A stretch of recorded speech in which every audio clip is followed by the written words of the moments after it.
What's the most terrifying unexplained or paranormal event you've personally witnessed? About 12 years ago, I was on tour with my band. We stayed the night at someone's house who was kind enough to take us in after a show. Our bass player, Dave, and I shared one room, and our drummer, Ty, was in the room right next to us. I woke up around 1 in the morning and couldn't fall back asleep. At about 2, Dave started talking in his sleep. It didn't sound like him, but it had to be him because no one else was there, right? I ignored it at first, but it kept going and made it even harder to sleep. So I finally said, "Dave, you're talking in your sleep." He replied, "Huh? I'm wide awake. What are you talking about? I haven't been able to sleep. I've just been lying here." I swear I heard someone talking, like an entire conversation. I wasn't half asleep or dreaming. I had been awake for a while before it started. It really freaked me out. I turned on the light and tried to calm down. We even went to get Ty, since he was a few years older, and I thought he might help. Eventually, we all went back to sleep. The next morning, we got in the van and headed to the next town. As we were pulling out of the driveway, Ty told me he hadn't said anything the night before because he didn't want to scare me more, but he had noticed something strange. When he went to bed, the attic door in his room wouldn't stay shut because of the way it was hung. He put a heavy space heater in front of it to keep it closed. When we woke him up, the heater had been moved and the attic door was wide open. Screw that. Story 2. One night, I was on my laptop as usual. It was pretty late, and almost everyone in the house was asleep. It was completely quiet. Suddenly, I heard a strong, clear knock on my bedroom door. I instantly froze. There were no footsteps at all, and the only person who could have been awake was my brother, who never knocks on my door anyway. I was also sure it was not him, because his room is next to mine, and his door makes a loud sound when it opens or closes. I would have heard it. I stayed frozen for about 5 seconds. Then I heard my brother come out of his room. I called him over and told him about the knock. He said he heard it too, and then told me something even creepier. Seconds before the knock, he had been heading out of his room when he suddenly heard someone call his name. Startled, he stopped moving to make sure he was not imagining it. That was when the knock happened. After a few minutes of talking it through, we came to the conclusion that the voice he heard was meant to stop him from catching whatever knocked on my door red-handed. While we were standing by our doors discussing it, our cat came running toward us and started acting strangely. It kept looking in my direction, but not at me, and jumping toward me only to land just short of touching me. That was creepy as hell. Story 3. When I was around 6 or 7, we had a cat that had kittens. We knew she'd had them because she had been pregnant, and then she wasn't anymore. The problem was that we had no idea where the kittens were. I remember wondering about it and looking right at the cat. I sort of asked in my head, "Where are your kittens?" but without using words, if that makes any sense. Immediately, the location came into my mind. It was through some broken boards just above our porch that the cat could jump into from the pillars on the side. I knew they were there. I walked straight over, climbed onto the stone pillar, and looked through the gap in the boards. The kittens were right there. I've never had a similar experience again in my life. Story 4. When I was about 10, I saw a large rocket fly almost vertically down into the sea. This happened on a small Mediterranean island. There was no explosion, no mention on the news, and no sign of it after it entered the water. No one else was nearby to see it.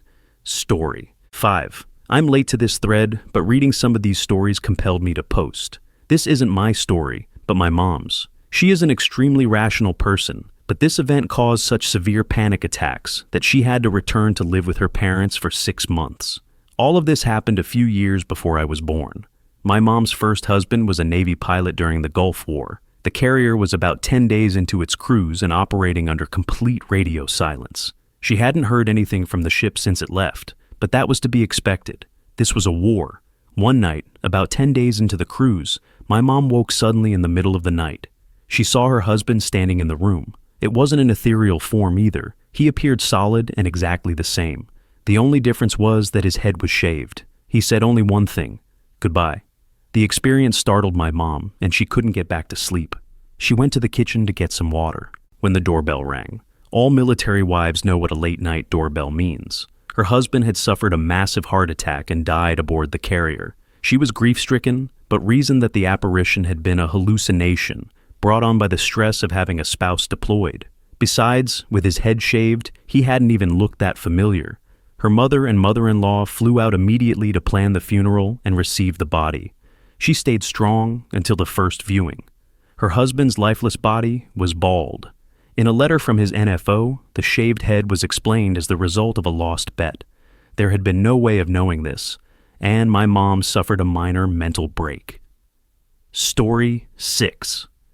My dad died in a house fire in 1991. I was home at the time, on the other side of the house from him. He was sleeping. When I tried to wake him and get him out of the house by breaking a window and trying to jump into his room, I heard him say something, but I don't know what.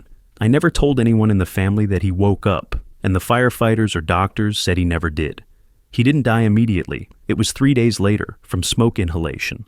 A few days after he died, my sister told me she had a dream where he wanted her to let me know he was telling me to get away from the house. I've still never told her that he woke up. Some additional details. The part of the house where I was a converted garage, and I was goofing around on a new Super Nintendo I had just gotten. I didn't notice anything at first, until the fire had started to get out of hand. There were no fire alarms. When I heard the noise, I had no idea what it was. And when I opened the door from the family room into the kitchen, there was fire everywhere. I first made sure to get my grandmother, her dog, and a friend out. The friend had come over to play the Super Nintendo, and had recently broken his leg in a motorcycle accident, so he had to hop across the lawn to get out. After that, I tried going around the back from the garage to the porch to reach the dining room. No luck, too much fire and smoke. I tried further down the porch to get into the bathroom, couldn't reach the window. Then I went back to the front door, but it was locked. We never used it, always went in and out through the converted garage. Finally, I got to my dad's room, tried to jump in, and was knocked back by the smoke. I believe I yelled first, which woke him up. His door wouldn't have been locked, just closed. When I woke him, he likely tried to get out of the room, which is why the smoke pushed me back. He was a deep sleeper, so he was probably confused before he even opened the door to the hall, letting in the smoke and heat. I was 20 at the time, back home for winter break from college, so his child, but not a child, if you know what I mean. Even after 20 plus years, most of the shock and anger has faded. What still gets me is thinking about how much I would have wanted him to meet my children, and them him. Story 7. I have a very strong danger sense that has proven terrifyingly accurate both times I've experienced it. The first time was in high school, when I was training for cross country. I usually ran by a lake near my house, but one day as I got close, I felt a very strong no instinct, a fight against a powerful animal-like urge not to go any closer. I turned right around and went back home. When my mom commented on how short my run was, I explained what had happened, and she seemed alarmed, wondering if I'd had a panic attack. A few days later, police found a body in the lake. The more recent example was last year, when I was riding the DC Metro with my partner. We were on the Orange Line and needed to get off at a stop, also served by the Silver Line. Suddenly, I got that same strong sense again. I told my partner, and though he was skeptical at first, he trusted me, and we switched lines. Later, we learned there had been a stabbing on the Orange Line that same night. Story 8. I was watching my parents' dog while they were out of town. My sister had passed away in their house about a year earlier. While I was there, I saw a picture of her fall off the wall. Then I realized that every picture of her in the house had fallen, seemingly at the same time. They didn't keep many pictures up in general, so it was only 4 in total. I chalked it up to something shaking the house, even though we live in Ohio and I felt nothing. I went home to my apartment. Face up on my desk was a picture of my sister and me that I knew I had packed away. I don't believe in things like this, but it happened while I was still actively grieving her loss, and it hit me hard. I still can't explain it. Story 9. My mom passed away when I was 7. Fast forward to middle school. We were at a band clinic held at my mom's old high school. Each school prepared its own piece, and then we all learned the same piece to play together. We were waiting to go back on stage and chatting as a group when I looked over to the back of the room. There was a woman who looked identical to my mom. Same red hair, glasses, height, everything. I caught her looking at me a few times and smiling. I turned to tell some friends about it, but by the time I looked back, she was gone, and I didn't see her again that day. Later, when I graduated from high school, I received a French award.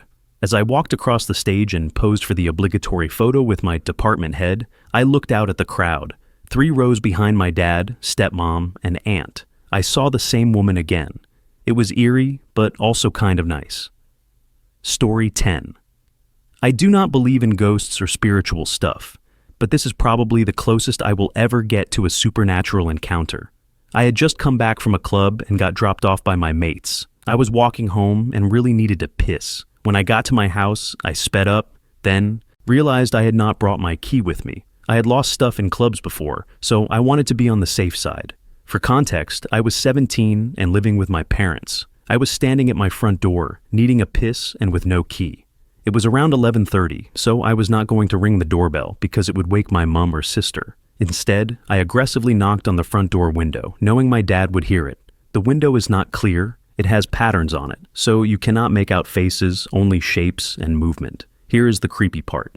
Through the window, I saw a red figure walk out of the back room and open the door for me. I thought it was my dad, but when the door opened, there was literally no one there. No one behind the door, no one in the corridor, nothing. It was like my dad opened the door and disappeared. Then my dad came out of the back room wearing a white shirt. At that point, I was completely creeped out because I 100% did not have my key on me, and some red figure that vanished had just let me into my own home. It still creeps me out to this day. This is not made up, I promise. I have posted this in previous threads, but whenever a thread comes up where I can share it, I take the opportunity in the hope of getting more opinions on what the hell happened. Story 11. When I was young, probably around 8 to 10, I caught chickenpox. One night, I woke up in the middle of the night and called for my mom because little kids can't do much for themselves when they're sick. A woman came into my bedroom, sat on my bed, and stroked my hair until I fell asleep. For some reason, I thought it was my grandmother, even though she was dressed strangely. When I woke up the next morning and went downstairs for breakfast, I asked where my grandma was. My mom told me she was at her own house, like always. I said she'd been in my room the night before, and my mom laughed and told me I must have been dreaming. Later that day, my aunt was babysitting me. I told her the story, and she asked me to describe the strange outfit. It sounded like a nurse's uniform from the 1950s or early 1960s. My family knew the previous owners of the house, and the wife had been a nurse in the 1950s. She had died a few months earlier. Can I say with 100% certainty that I encountered a spirit? No, but it's a spooky coincidence. Story 12. I have a lot of stories, but this one is my favorite. My grandpa, a tough-as-nails Marine veteran from the Second World War, had a small stuffed bunny. He kept it out in the open, and whenever he walked past it and thought no one was watching, he would gently pet it. This big, tough guy secretly doting on a stuffed bunny became an ongoing family joke. He later took his own life, and we all went to the house to deal with the police, the medical examiner, and everything else. We stayed there that night, and the house had an overall creepy feeling because of what had happened. We were all upset and struggling, doing dumb things to try to make ourselves laugh and cope. That's when we noticed the bunny had been moving. It would be on the dining table, and then an hour later, it would be in the den. I assumed someone was moving it as a joke, but everyone swore they weren't, and we never caught anyone doing it. I kept an eye on that bunny for the entire week. I never saw anyone touch it, but it kept changing places. I like to think my granddad was playing jokes on us. It's not the scariest story, but it's one I like. His cell phone also called his landline. That was strange too. Story 13. One night, I was making toast and standing at the kitchen bench, eating for about 5 to 10 minutes. I cleaned up, turned around, and every single cupboard door and cutlery drawer was open. They had all been closed when I went into the kitchen, and there was no way anyone could have come in and done it. I was home, alone. I also didn't hear anything open while I was there. It scared me badly. I froze for a few seconds, let it sink in, then calmly closed everything and went back to my room to hide until daylight. It was just one of several strange things that happened while I was growing up. Story 14. When I was 10, we lived on the north shore of Shuswap Lake in British Columbia. It was very rural then, with a population of around 400, spread over 10 miles of beachfront, with farms up in the hills. There was no town, just a store, a post office, and an old indigenous trail that wound through the forest for about a half-mile near where I lived. We played on that trail all the time. One afternoon, my family, mother, father, brother, and a friend, went for a walk along the trail. At one point, my friend and I ran ahead, out of sight of everyone. We stopped and looked around. In the forest, we saw a man slumped over a fallen, rotting log, with chickens pecking around him. Even now, 50 years later, I can still feel the adrenaline as the figure lifted its head and looked at us with empty, pecked-out eyes. We screamed and ran back to the adults. When my parents came to the spot, only the rotting log remained. To this day, I would never dare walk that path alone. Story 15. When I was a kid, somewhere in the mountains near Mammoth, California, my dad, a few family friends, and I were out stargazing. Since I was from Los Angeles, it was the first time I'd seen the sky without light pollution, and I was fascinated. I pointed at a cluster of 3 stars and said, "Hey, look, it's Orion's Belt." My dad corrected me and showed me where Orion's Belt actually was. I asked what the other cluster was, and he admitted it looked very similar, but didn't know what it was.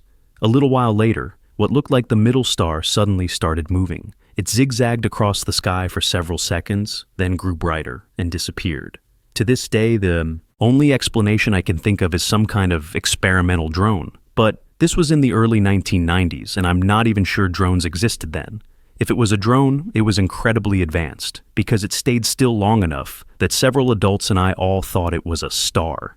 It's not the most exciting story, but it's the only thing I've ever seen that I truly can't explain scientifically. Story 16. Not me, but my stepfather's best friend, let's call him Jim, has supposedly experienced paranormal activity since he was a teenager.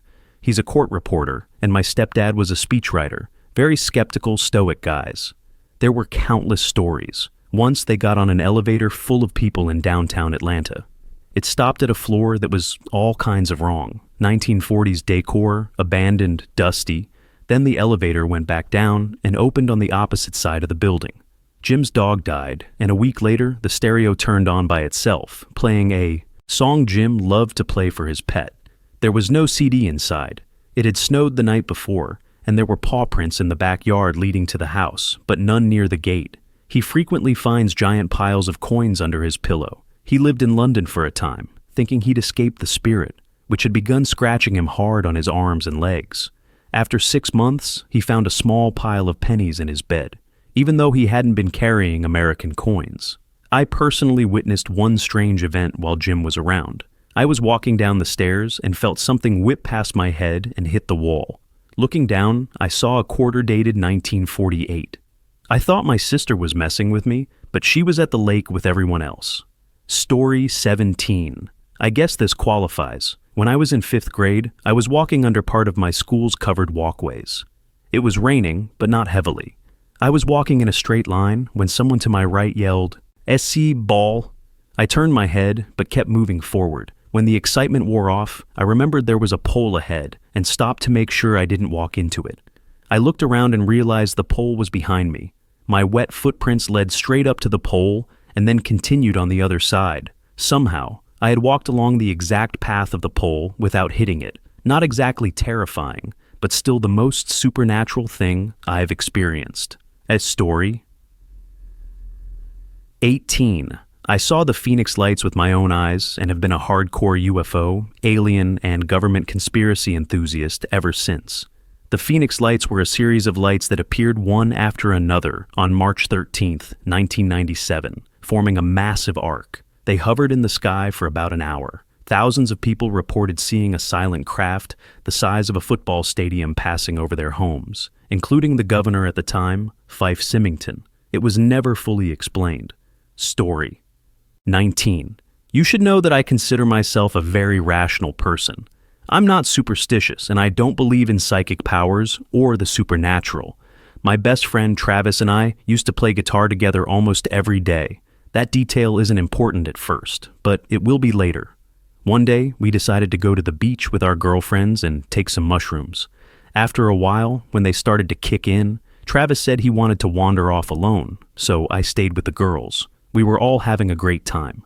As the sun began to set, Travis's girlfriend asked, "Where's Travis?" None of us knew, but I could hear him playing guitar. I suggested we follow the sound of the music until we found him. The girls said I must have unusually good hearing because they couldn't hear anything. I told them I could hear it clearly and to just follow me. Here's the strange part. I followed the sound for several minutes into the forest and walked straight to Travis. When we reached him, he didn't have a guitar, and I suddenly realized we had left our guitars at home. I still have no idea how that happened.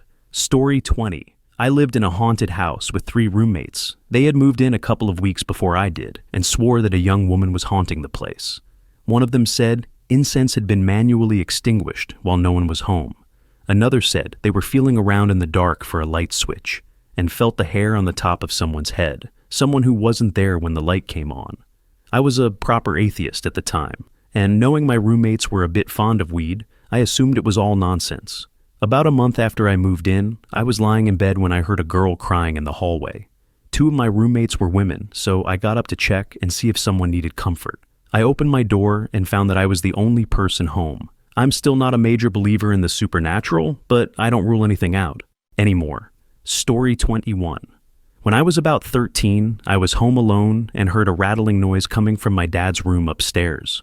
I went up to see what it was and saw my dad's computer chair slowly spinning to a stop, as if it had been spinning rapidly just before I got there. We lived in a 100-year-old house, and I usually explain it away by thinking maybe a rat jumped on it or something like that.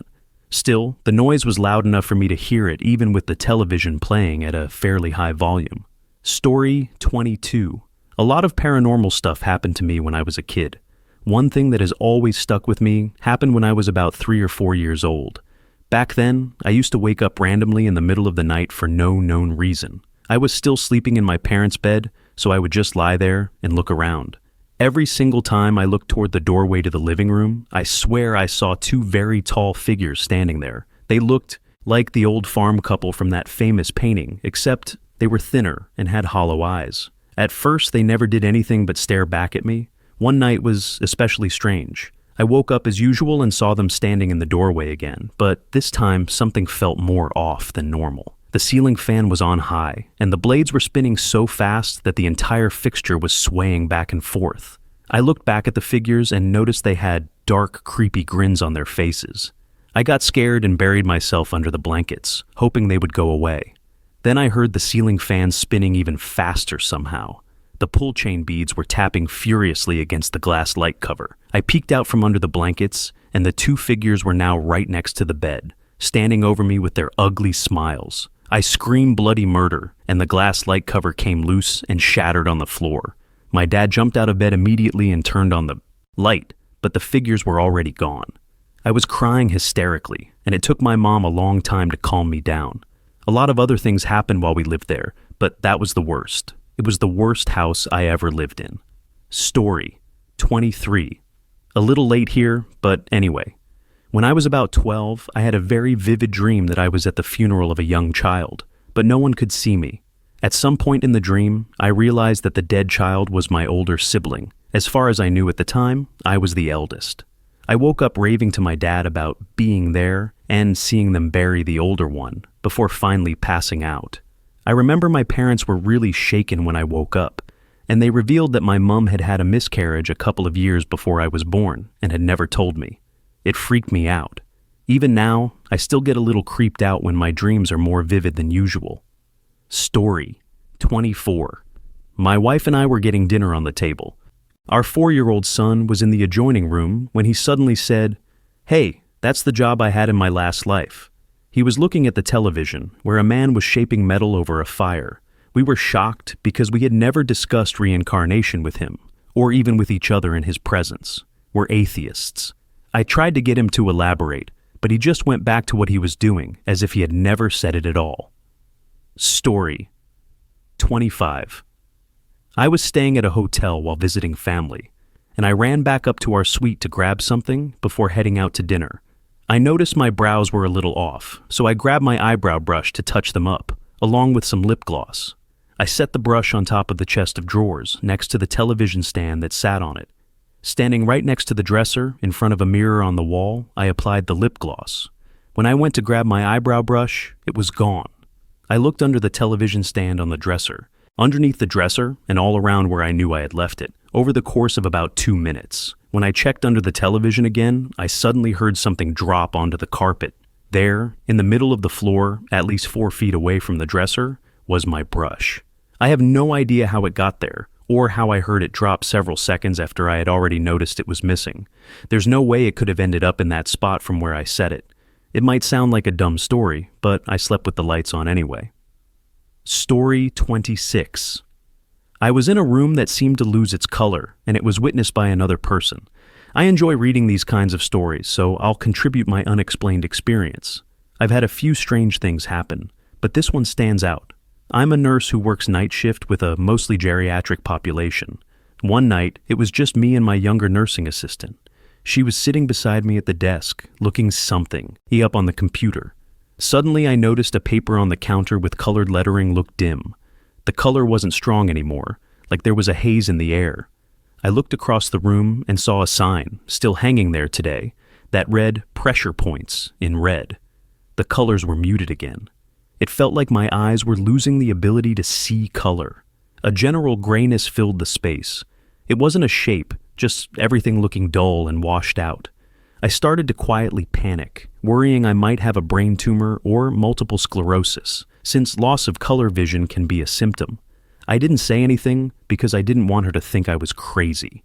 Then Tara, the nursing assistant, looked up toward the hallway and said, "Do you notice the hallway looks gray?" I was immediately relieved because it meant I wasn't imagining it. We watched as the grayness seemed to saturate not only the hallway, but the entire area around us. Then it began to concentrate near the hallway and the ceiling. Slowly, it drifted to the left and then disappeared. Afterward, it was like someone turned the lights back on. The colors returned to full saturation. Surprisingly, neither of us really freaked out, probably because as healthcare workers, we're conditioned not to. To this day, I have zero explanation for what it was. Nothing like it has happened since, and I've never heard of anyone experiencing something quite like it. I've heard of people seeing clouds or fog, but this wasn't like that. It felt like being inside something that filled the entire space. I've had other strange experiences, but nothing this odd. The fact that my nursing assistant saw it too only reinforces it. I hadn't planned to say anything because I thought it was just anxiety, but clearly it wasn't. Story 27. Some friends and I were smoking hash. Around 3 a.m, we decided to play Bloody Mary. 2 of my friends and I went in first. Nothing happened.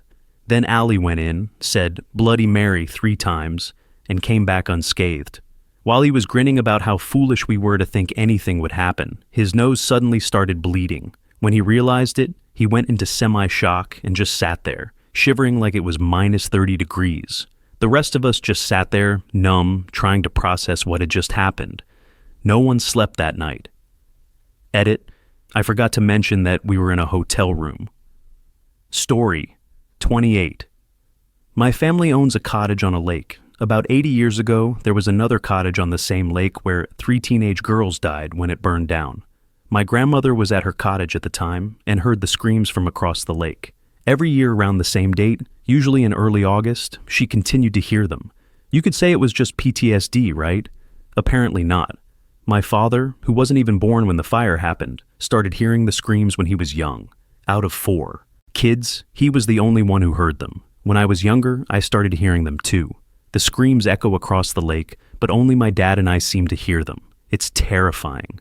After I finally confronted my dad about it, he told me everything: the fire, my grandmother, and the history. He warned me never to go near the old fireplace, which is still standing around that date, because the closer you get, the louder the screams become.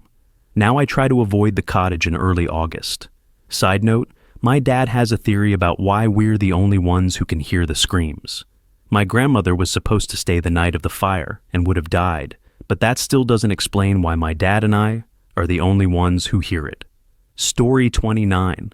Our son was about a week old, and I got up in the middle of the night to feed him so my wife could sleep. He wasn't settling down, so I brought him into bed with us and let him sleep on my chest. After a while, I nodded off. Suddenly, it felt like a cacophony of women's voices screamed at me, "You're killing him!" I woke up with my heart pounding, trying to figure out who had yelled. Then I realized my son had rolled off and fallen between me and my wife, face down between the pillows. If I had stayed asleep, there was a high chance he could have died, since he was swaddled and couldn't move. It's the only thing I've ever experienced that I can't really explain, and I'm a pretty skeptical person. Story 30. Hopefully this won't get buried. Almost 3 years ago, I was on holiday with my family and my significant other, staying at my childhood home. That place has always been creepy, but nothing truly scary had ever happened to me. My older brother was usually the one things happened to. That night, I woke up around 2 or 3 in the morning needing to pee. I was comfortable, cuddling my partner, so I tried to ignore it and fall back asleep. About half an hour passed, and I wasn't sleepy anymore and really needed the bathroom. I sat up and looked around for my slippers, and I almost peed myself when I saw a strange person lying in the fetal position on the floor. It was black, far darker than normal black, even though it was partially lit by a rectangle of light coming from the hallway. I immediately started crying. I was suddenly terrified, and it woke my partner, who stayed up comforting me until daylight. The next day there was nothing on the floor, but I was still extremely creeped out. Since then, I've only slept there once, and only with the lights on. It's been over 2 years since I last stepped foot in my childhood bedroom, and I don't plan on doing so anytime soon. That's just one incident, but so many things happen there that I don't like spending much time in that house anymore. Edit. Here's one of my brother's stories. When he was 20, we moved to another city, so he was living there alone. He often had friends over because he found the house creepy. One night, 3 of his friends were there playing on the PlayStation. They were sitting on a futon with their feet on the coffee table. They took a break to talk, and suddenly one guy's leg moved forward as if someone had pulled it. He was nearly in tears and left shortly afterward. The others stayed, but none of them slept that night. Another time, my brother was cleaning up and stacking dishes when an ashtray sitting on the counter suddenly exploded for no apparent reason. He wasn't smoking. That one might have an explanation, though. Once, my older brother and our youngest brother were cooking together with all the cupboards open, because they're messy like that. While they were messing around near the stove, they went to grab another plate. According to them, a bowl came flying out from the side and nearly hit my younger brother in the head. Story 31. I once watched a guy fall off a loading dock and then inexplicably pop back onto it, completely defying gravity.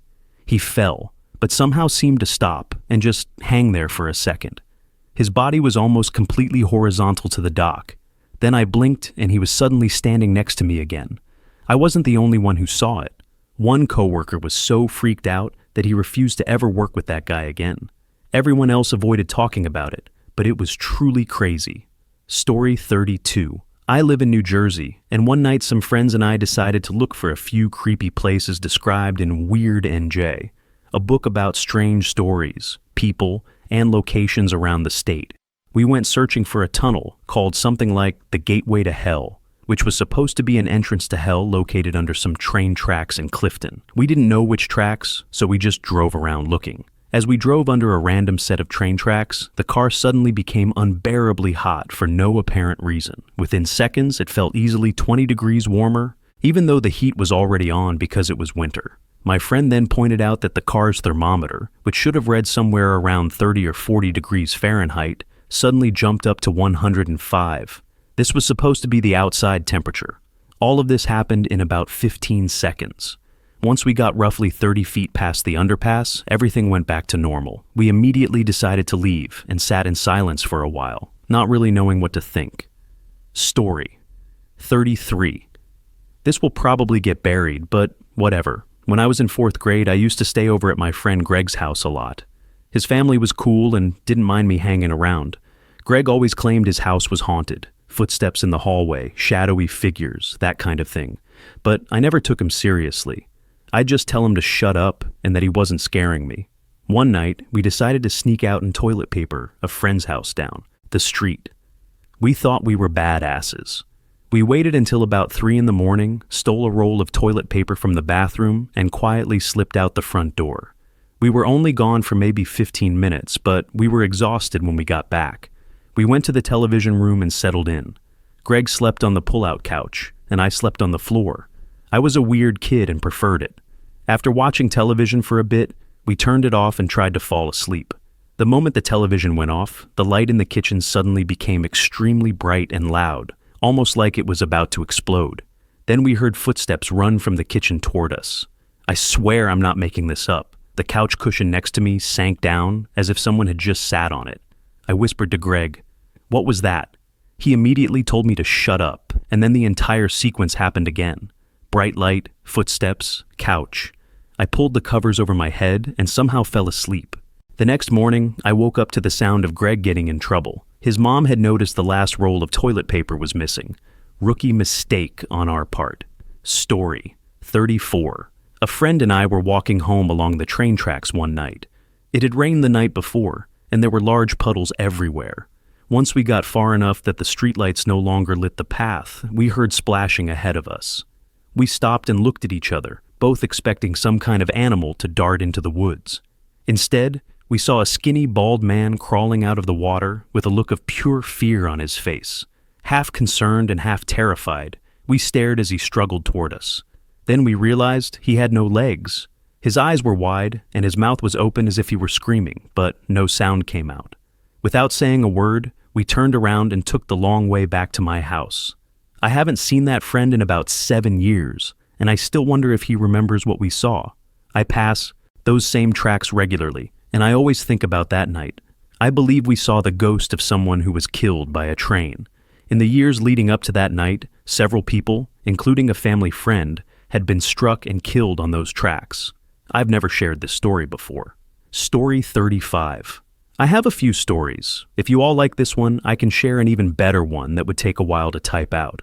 A couple of years ago, I was planning to travel north to San Francisco by myself for the first time.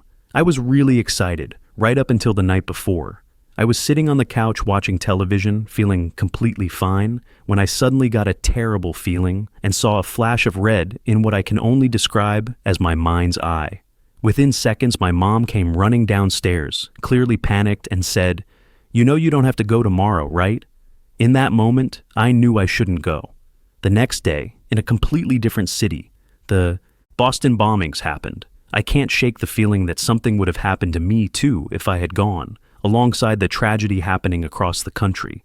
Later, my stepdad told me that right when I saw that flash of red, my mom had run out of their bathroom asking where I was, sounding extremely alarmed. That part really freaked me out. Story 36. Okay, here's some spookiness. This happened to me a few years ago. First, a bit of background. I'm Muslim, and my family is Muslim as well. One of our beliefs is that there are spirits called jinn. They don't live in the human world, but they can visit it. They're unseen, and sometimes children are believed to be able to see or speak to them. Now, the story. I was visiting my cousins on my aunt's side of the family. They have 2 18-year-old boys and a 7-year-old boy. We had just gotten back from dinner when the youngest, who I'll call John, walked into the house first after his mom unlocked the door. He turned and waved at a plant sitting in a dark sitting room. We didn't think much of it. Later, his older brothers went into the living room to watch television while John stayed in the sitting room. I was nearby and watched him from behind a door. He turned toward the plant and started talking to it. It was a full conversation, complete with pauses, replies, and body language. Creeped out, I told one of his older brothers. He said, "Yeah, he does that sometimes. I've woken up late at night to use the bathroom and seen him talking to the plant." Once I asked him who he was talking to, and he said, "A friend." When I told him to go to sleep, he turned to the plant and said, "Bye, I'll see you tomorrow." We were both unsettled. Then I wondered out loud if maybe John thought he was helping the plant grow. His brother replied, "Once, he brought candy and put it on the couch near the plant. He told me it was for his friend who sits by the plant." That night, we decided to move the plant without telling him. He wasn't even home at the time. Later, we found him near the couch. We set down a recorder to hear what he said to his friend. This is what John said. "Hello, I'm good, you? Why? Who moved it? But why would they? I'm sorry. I'll try to get it back for you. Did you like the candy? Sorry, I didn't know. I'll go ask them for the plant." He then came into the other room and asked us why we moved the plant. We never told him we had moved it, and no one else was around to tell him. To this day, I don't know how he knew. It was just strange. Story 37. Maybe Reddit can help with this. In the early 1990s, there was a TV show called Sightings that aired right before The X-Files. It covered real-life stories about ghosts, UFOs, psychics, and other unexplained phenomena. I was watching an episode in late 1992 or early 1993 with a friend. The episode featured several psychics, and most of it was the usual stuff. But one psychic was convinced that something terrible was going to happen. To the World Trade Center. A few weeks later, the first attack occurred in February 1993. My friend and I just looked at each other, stunned, since we had only seen the episode a few weeks earlier. I wish I had taped it. I still can't find that episode anywhere. Story 38. I'm very late to this, but maybe someone will see it. When I was around 9, we rescued a dog we named Billy. Billy was a 90-pound pit bull mix. He was fiercely protective of my mom and me, and he loved sleeping in bed with my parents. One night, I woke up to a lot of commotion. My dad was downstairs, and my mom was standing in the hallway. I asked what was going on, and my mom told me my dad thought someone was breaking in. My dad was a police sergeant, and after hearing a crash on the first floor, he grabbed his sidearm and went downstairs.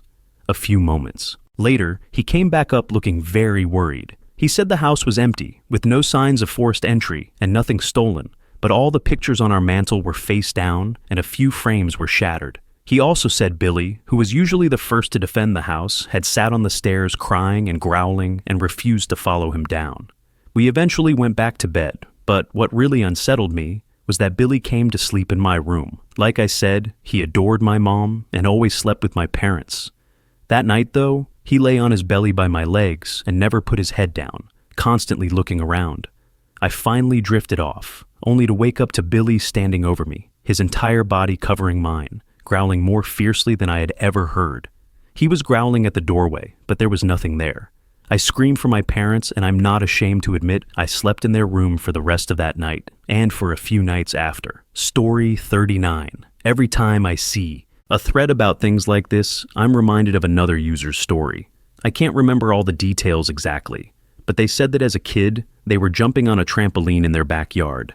Beyond the fence, they noticed a flat object, maybe a piece of cardboard, being pushed around by the wind. It suddenly came to a stop and unfolded into a strange, human-like figure that immediately turned to stare at them. Its face had a manic smile. I don't know why, but I've never been able to forget that story. Story 40. I've posted this before, but it was a long time ago. I was a home health nurse caring for a girl dying from advanced AIDS in the early 1990s. She was legally blind and in such poor condition that it took 2 nurses to bathe her and change her bed. Another nurse was with me when the girl suddenly asked her who the man standing behind her was. She described him as thin, with reddish hair, a baseball cap, and jeans. The other nurse went completely dewias, pale, stopped what she was doing, and left the room. We were almost done anyway.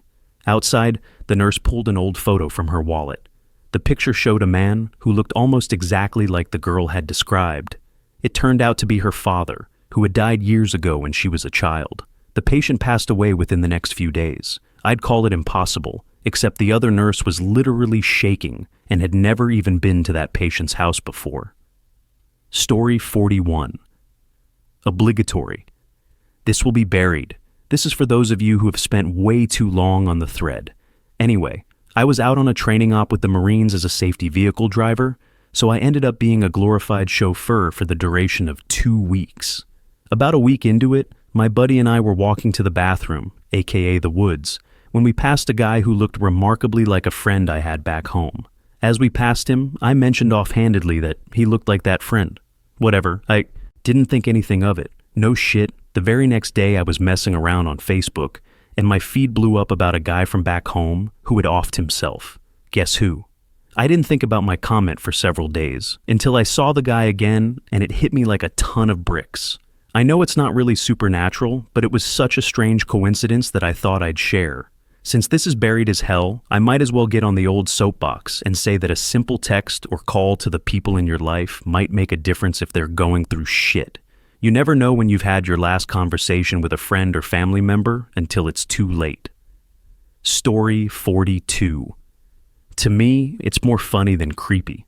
At the time, I was living in a bachelor's apartment, so it was just one big room. My youngest brother, about 11 at the time, came to visit.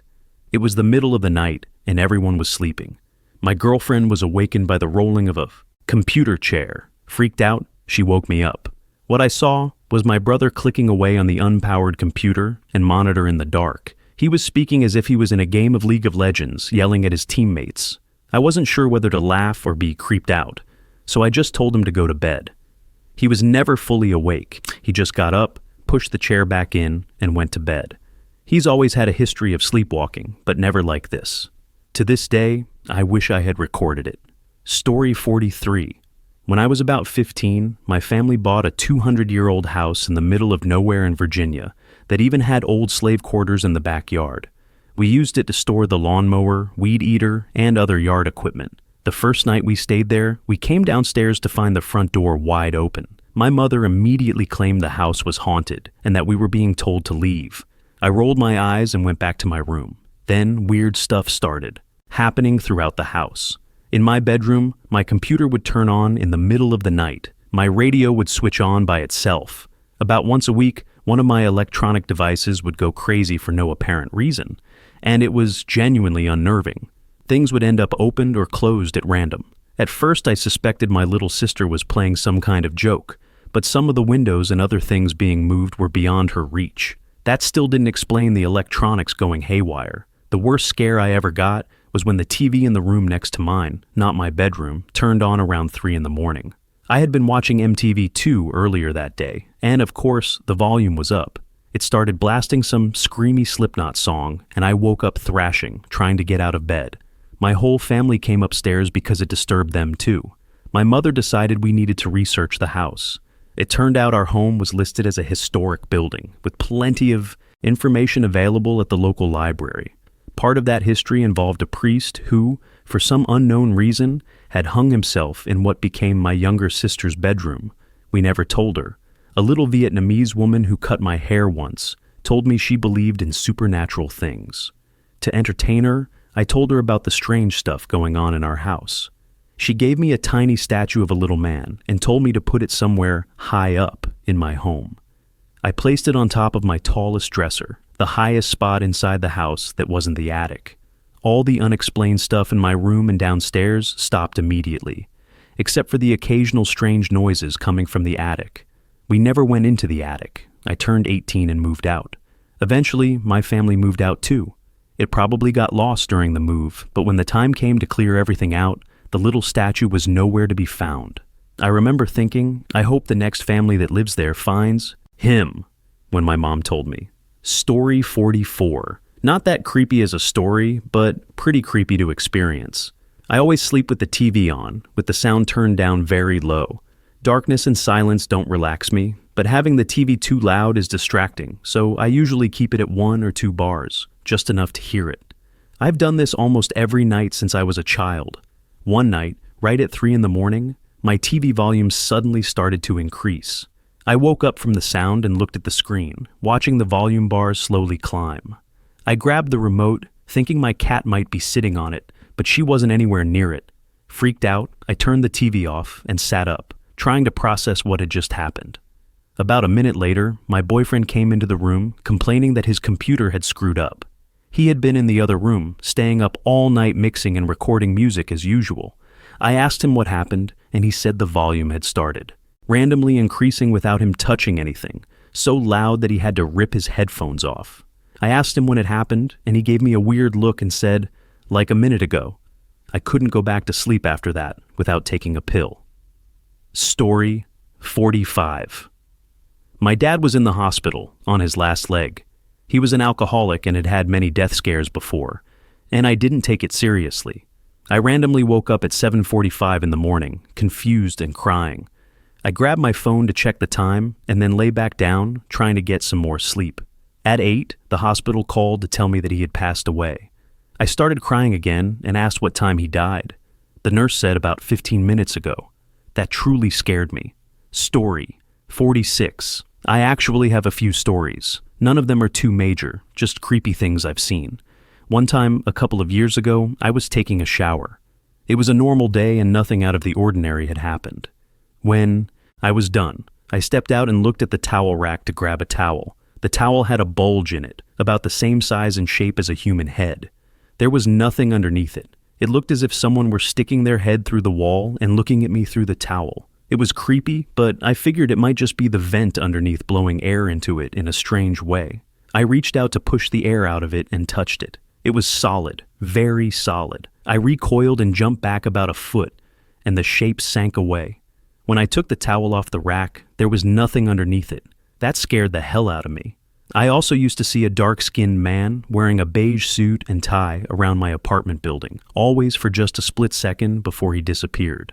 I saw him a couple of times in the lobby, sitting there, with one leg crossed over the other. I even saw him once inside my apartment like that. This one wasn't terribly creepy, but I thought it was worth mentioning. Story 47. This will be so far down the post it might never be seen, but for you lucky scrollers, I have a story. In our old house, my father went downstairs one night to use the bathroom around 2 in the morning. To reach it, you had to go through the living room, then the kitchen, then the porch, and finally the loo. It was a pain. When my dad got to the bottom of the stairs and went to open the living room door, he heard whispering, 2 or 3 hushed, rushed voices. He couldn't make out what was being said. His first thought was burglars. He grabbed a golf club from the hall and reached for the door handle. It was red hot and burned the hell out of his palm. He pushed the door open with his foot, and the whispering stopped. Dead silence. My dad rinsed his hand under cold water, used the toilet, and went back upstairs. He showed my mother the burn after waking her by shouting. She vividly remembers seeing a huge pink burn on his hand. By the next morning, it was completely gone, not a single mark on his palm. For years, I thought maybe they had been drunk or high or something. But it happened to me, too. Almost the exact same situation. I was going downstairs to get some snacks after staying up all night playing DBZ Budokai. It was around 2 in the morning. As I approached the living room door, I clearly heard whispering voices, male and female tones, hushed and rapid, like arguing. I actually thought my parents were still awake. I opened the door, and the sound cut out completely. I tried to turn on the lights, and all 3 bulbs in the ceiling fan popped at once, shattering glass everywhere. I almost shit myself and slammed the door shut. I wasn't hungry anymore. Story 48. This happened to my mom, but it's still very interesting. My grandmother recently passed away from cancer, and my mom noticed some peculiar things both before and after she died. Before she passed, my mom's brother told her that he had been injured in a hockey game, but asked her not to tell their mother because he didn't want her to worry. Later that day, my mom was sitting with her mother while she took a nap. When my grandmother woke up, she asked, "Why didn't Steve tell me he got hurt at hockey?" My mom asked if anyone had told her, and she said no. When my mom asked how she knew, my grandmother looked at her and said, "Because I was with him." After she passed, there were a few things that could be coincidence, but still feel meaningful. My grandmother absolutely loved John Denver. Now that she's gone, my mom says that every time she gets into her car, the radio station she listens to is playing a John Denver song. Story 49. I've written about this before. About 7 years ago, when I was 29, I had a dream where I was in a large room that looked like a Catholic church, filled with huge ancient books. The room seemed endless, and the books were laid out on tables as if they were ready to be read. I walked down an aisle for a while and decided to look at one of these infinite books. The second I turned one of the pages, I woke up from a sharp pain on the inside fold of my elbow. There was an inch-long, semi-deep cut that had started to bleed, and there was nothing in sight that could have cut me. I looked around for several minutes and couldn't find anything sharp on my bed. I still don't know how I got that cut, but I feel like I wasn't meant to be in that room or look at those books, and that I was stopped by some kind of power. Story 50. I was spending the night at a friend's house as a kid, around 12 or 13. Our parents weren't home, so we decided to go out, do some ding-dong ditching, and get into a bit of harmless trouble. When we got back, it was around 1 or 2 in the morning. Suddenly, the doorbell rang. Naturally, we assumed it was either the cops or an angry neighbor. My friend had a small window that looked out onto this front porch, but you couldn't really see in from outside. We peeked to see who was ringing so late. Standing at the door were an old woman in a dress and a young boy in a strange newsy outfit. Both were dressed completely out of period, and my friend had never seen either of them in the neighborhood before. We ducked, a little freaked out. When we looked again less than 10 seconds later, they were gone. No one was walking down the street, no cars driving away. They had vanished without a trace. We did not sleep well that night. Story 51. One summer a few years ago, I repeatedly saw small, star-like UFOs in the night sky. They looked exactly like stars or satellites, but they moved and made impossible maneuvers, like sharp 90-degree turns at what had to be extremely high speeds, completely reversing direction, or shifting from slow to impossibly fast. I saw them several times, and one night my whole family saw them while we were camping. I've brought it up on Reddit. a bunch of times, and several people have commented that they've seen the same thing. I honestly don't know what to think about it. They were clearly real, but I have no explanation for what they could be. Story 52. On Monday, I started to worry about my grandpa. The feeling passed, and I went about my day. Later, I shared an article about automated lawnmowers, joking that my grandpa would love it since taking care of his yard was his hobby. Literally right after I hit share, my dad called me. We all know that feeling, the drop in your stomach when you know something terrible has happened, or is about to. The sense that your world has changed and there's nothing you can do. He told me my grandpa had been rushed to the hospital with a bladder infection, followed by several heart attacks, but that he was still alive. I didn't think much about my earlier worry until I woke up the next morning. The dream I had that night is what made it click. In the dream, I was sitting in my grandpa's shed watching something, and he sat down next to me. Without any pretense, he started talking. The next few weeks are going to be hard, and they will test you. Don't worry about me. In a few hours, I won't have any use for it. We spent what felt like hours talking about personal things I honestly didn't know or didn't remember about him. Most of what he told me was later confirmed by my dad and his brother to be true, though apparently a little exaggerated. My grandpa didn't die until around noon on Tuesday, just a few hours later, accounting for the 3-hour time difference after my dream. I'm not religious, and I never will be, but for F's sake, what the heck? I know the subconscious mind can do things like this, but some of the details he told me about his life were things I wasn't there for, or even alive for. Story 53. I lived with my boyfriend and his parents for a while in high school. All kinds of creepy stuff happened in that house, but by far the creepiest happened once when I was alone, getting ready for work. I went to the basement to get my uniform out of the dryer. I looked up just in time to see an empty rifle case swinging rapidly from a nail in the wooden rafter above. There was no wind down there. I was creeped out enough just by that, but as my attention was on the rifle case, a heavy chain, think huge links, at least 30 pounds, scraped across the floor as if someone picked it up and gave it a big yank. I ran out of there so fast I could have won the gold at the Olympics.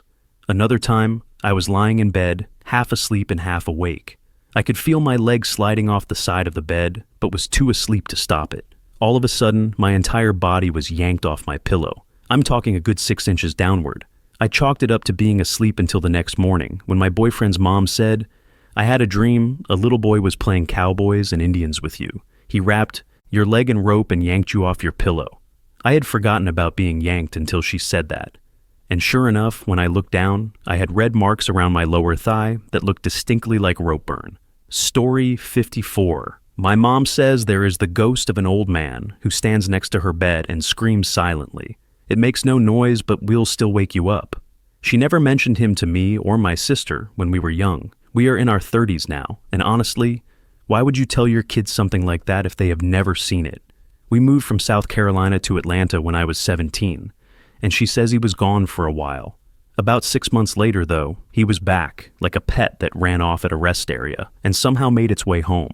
My stepdad laughed at the idea when they first got married, but 15 years later, he has seen him many times. They say he is not really threatening, more just annoying. I will visit and ask how they have been, and my mom will say, "Pretty good, except the damn ghost has been waking me up a lot lately."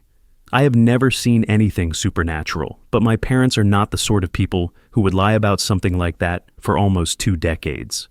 Story 55. I was very young when this happened and do not remember much about the event. But there was one day when I was getting into the car to stay with my dad for a few days, and I threw a major fit.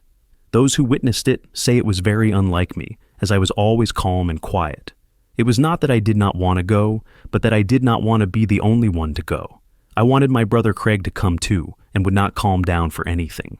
Craig had school and could not go, no matter how much I complained. So my dad eventually got me buckled up and ready to go, alone. That night, there was a terrible thunderstorm, and lightning struck a tree in the backyard of my grandma's place. That was where my siblings, Craig, James, and Cheyenne, were staying, along with my uncle and grandma. The tree fell onto the house, which caught fire. Everyone inside died in their sleep from the smoke. Even though I do not know why I was throwing that fit in the first place, I still feel bad that it was only Craig I was apparently trying to save. Story 56. This was a few years ago. A couple of months after my great-grandma died, A friend and I were hanging out in the basement of my grandma's house. My friend and I, along with my grandma, aunt, and great-grandma, had all lived in the same house. We very clearly heard footsteps upstairs, but I assume my aunt had stayed home from work that day and was walking back and forth to the kitchen. After a while, we went upstairs to get food or something. I checked my aunt's room, and she was not home. Then I checked my great-grandma's old room to see if anyone was in there, and it was empty. I just gave a nod to the urn that held her ashes and went back downstairs. Probably not very spooky compared to some things people have experienced, but I still cannot think of what would have made those footsteps. Story 57. As a funeral director's son, I spent a lot of time wandering funeral homes. As a result, I am pretty numb to the whole haunted house shtick, and not terribly bothered by bodies unless I knew them personally. I spent many weekends playing my Nintendo 64 in the crematorium office while my dad burned a few bodies on a spare shift. Anyway, to the point of the story. Despite the abundance of death, my family and I only really had one encounter with the paranormal. I was maybe 7 years old. Someone had lost their keys, so my dad was called to lock up the building. We went with him, planning to go to the movies afterward. I was wandering around while my dad checked lights and alarms, and my mom was looking through the viewing rooms. She liked the photo collages they made of the deceased for families to stand around and reminisce. I heard my dad shout, "All right, let's go." I met them in the hallway connecting the main viewing rooms near the entrance, and my mom asked, "Is anyone else here?" My dad said, "The employee might still be here, but I thought she had left when we arrived." My mom replied, "Well, I was in the main hall and saw an old man walk across the far end, from room 5 to room 6. "Oh, that's Jerry," my dad said. "People see him sometimes." Apparently, the funeral home was haunted by an old man named Jerry. My dad said no one ever recognized him. It was just a name they picked. He liked to stroll the halls, turn lights back on after they had locked up for the night, and flutter flowers without any breeze. My dad joked that Jerry must have been waiting for us to leave so he could mess with the lights my dad had just made sure were off. Story 58. My sister has a rare genetic disease that causes her pancreas to produce insulin like there is no tomorrow. 2. Make a long story short, it means she takes a lot of medication and can suddenly pass out. If it is not treated immediately, it can cause serious brain damage. It is like asphyxiation. About 10 minutes, and she is gone. Because of this, my mother came to school with her every day and sat in the teacher's room. She was the only one in my country, Israel, who knew how to treat the condition, aside from my father and a doctor who lived about 3 hours away. At the time, I was in 2nd grade, and my sister was in 3rd. We went to the same school. One day at lunch, I was sitting with my friends when I suddenly felt that something was wrong with her. I had no idea where she was, but I immediately started running as fast as I could toward the library, which was about 300 meters away. When I got there, I found my sister unconscious in the library. My mother saw me running like a madman and followed me to see what was happening. She arrived right after I did and treated her. I had no way of knowing that my sister had passed out. She was not in my line of sight or anywhere near me. It was not a coincidence where I just happened to run and find her. I did not even finish my lunch, and I was not a runner then or now. I never ran unless I really had to. Nothing like this had ever happened to me before or since. I still have no idea what happened that day. Story 59. When I was very young, around 5 or 6, I asked my mum one morning who the lady was who came to visit me at night. Obviously, my mum was concerned and asked me to describe her. I described an old lady, and it turned out I had described her grandmother, whom I had only met once as a very young baby. My mum's gran had been very much looking forward to meeting me before she passed away. She was excited to see me and wanted to see me again soon. However, she died a few days after meeting me. I like the idea that she was able to come and see me again. Story 60. I was 14, and it was July 4th. I did not feel right. Something just felt off. I was staying at a friend's house. I called my mum and begged her to come get me, insisting that something was wrong and she needed to come. She was 50 miles away and tried to reassure me, but she brushed it off. A couple of hours later, her car went off an 80-foot cliff after jumping a guardrail, and she had to be airlifted to the hospital. When she arrived, she had no pulse. She was in a coma for weeks, but later recovered, though with some expected setbacks. Story 61. I grew up on horror books and movies and have been in numerous life or death situations. I do not scare easily, and I know what fear is. In second grade, we moved down the street, maybe 5 minutes away, to a much larger house. It was great, a big yard, a big room, everything a kid could want. Sadly, the basement was unfinished. That was not a huge deal, since our previous basement had only been half finished, and I spent a lot of time down there. But I would not go into the new basement. I would freeze at the top of the steps and get this hollow feeling in my stomach. My parents told me I had an overactive imagination and laughed it off. Then things started disappearing, nothing of real significance. My parents shrugged it off. Handprints began appearing on the first floor mirror, and my younger sister and I were blamed every time. We could not physically reach the mirror, maybe the very bottom, with the help of a chair. One day we woke up to find all of our house keys missing. After searching for about 2 days, we replaced all the locks in the house. My mom was really spooked. The handprints appeared again, and she realized they kept appearing in the same spots and were larger than her hands, so they could not be mine or my sister's. After that, things seemed to quiet down. The basement no longer bothered me, and when I was in high school, we finished it. I spent quite a bit of time down there gaming. The summer. After graduation, my parents went on a month-long vacation, and my sister stayed with friends, leaving me home alone. That was fine by me. I had spent nights and even weekends alone before, but never for that long. Late one night, I was taking my dishes downstairs, and all the lights were off. That was fine. I could manage without them. As soon as I stepped onto the top stair, that same feeling I used to get at the basement steps hit me again, much stronger than I remembered. I stood there frozen for almost 15 minutes, while something inside me screamed that it was not safe to walk downstairs. I did not sleep that night. It has happened a few times since, although I do not lose sleep over it now. 2 summers ago, the worst happened. I sleep in pitch black, the only way I can sleep.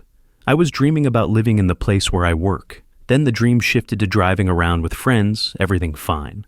Suddenly, some people turned into skeletons. There was blood everywhere, and people were panicking. A deep voice kept cutting through.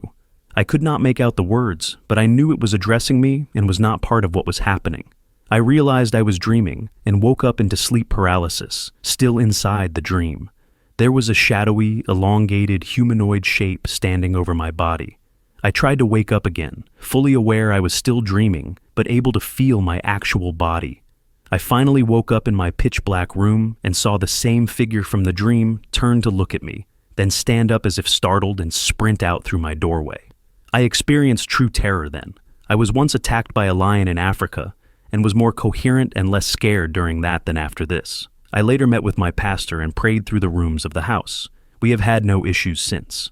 Story 62. I have had a few unexplained experiences in my life, some of which people might call supernatural, but there are a few that stand out the most. The first happened when I was 12. I wrote in my diary about my Uncle Bud dying, and how I thought it would be romantic if he did, because my first boyfriend would hold me while I cried.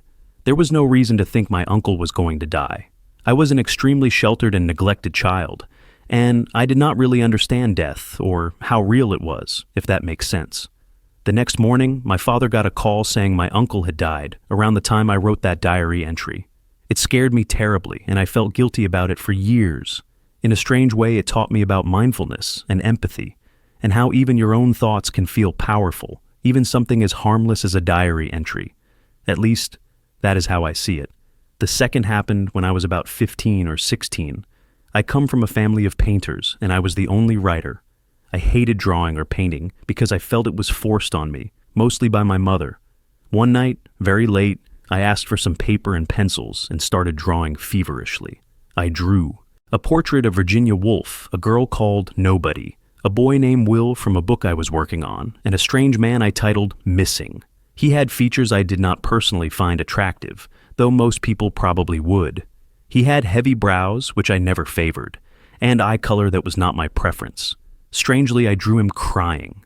My mother asked me, "Why is he crying?" And I replied, "I do not know, Mom. He is sad for some reason. He is missing someone." A few years later, I walked into a grocery store in a town where I was temporarily living. There was a man stocking shelves, and at first I thought he was another tall guy I had seen earlier that week. He was not. He was the man from my drawing titled Missing. That meeting began a profound and tumultuous romantic relationship that lasted 6.5 years. He later became one of the most influential people in my life, the third experience I posted elsewhere online. It may make some readers uncomfortable, but it changed my life for the better and made me a better human being. The last experience was the most bittersweet. My father passed away when I was 33. I am now 42.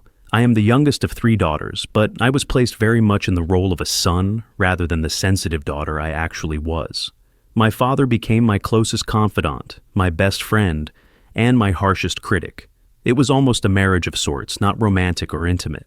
When he died of a massive heart attack, I was completely bereft.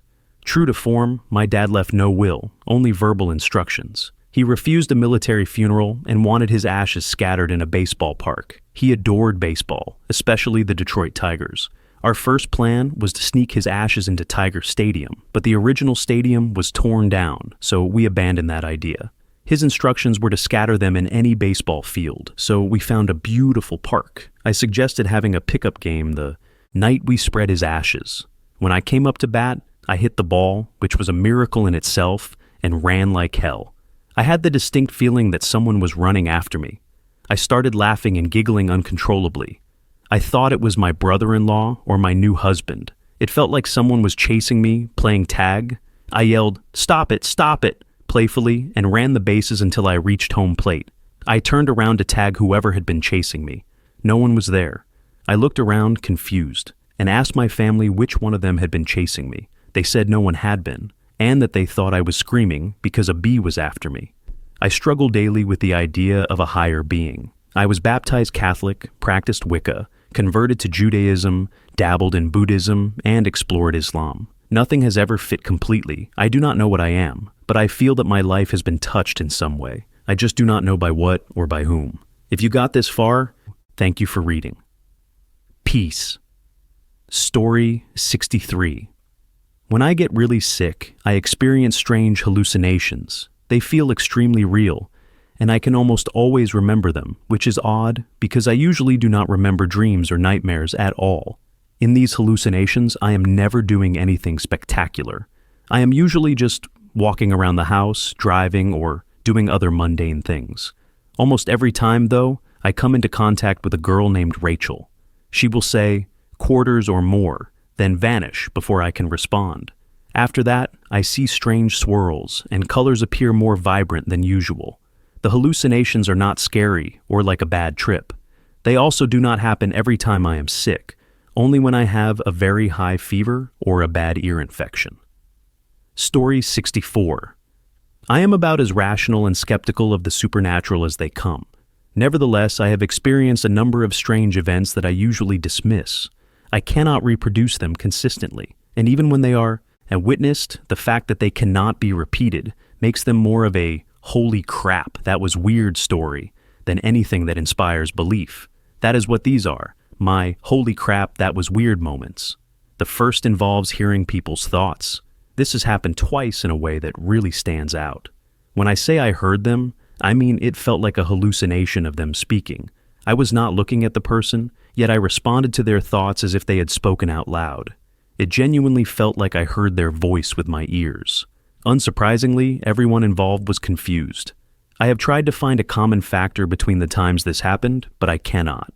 I do experience normal intuition, like knowing answers before asking questions, but these moments were different because there was an actual sensory experience. The next involves dreams that came true.